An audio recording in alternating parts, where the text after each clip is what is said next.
When do you use headings and subheadings in a document? What's the difference between headings and subheadings?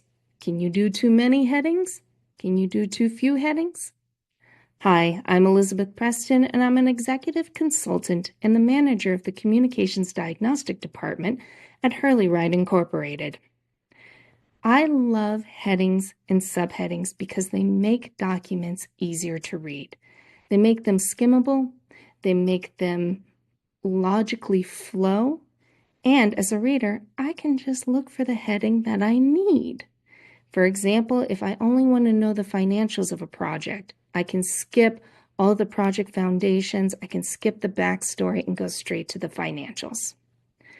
As a reader, headings and subheadings are great for making the document navigable, skimmable, and overall easily readable.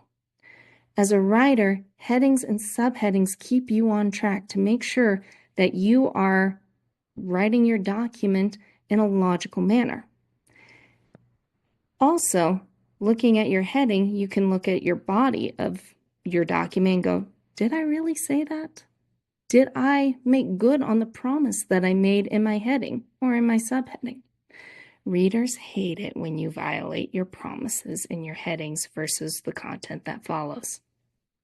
Think of headings as the big title to the big ideas, and then subheadings are a more detailed picture within that big idea.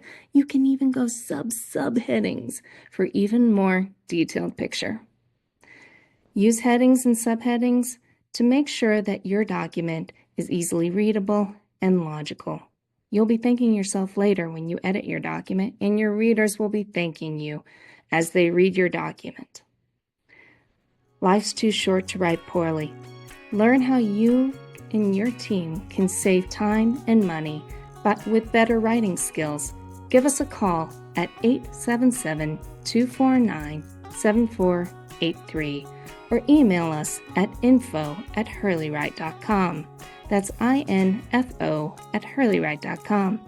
I'm Elizabeth Preston. May your week be filled with good health and good writing.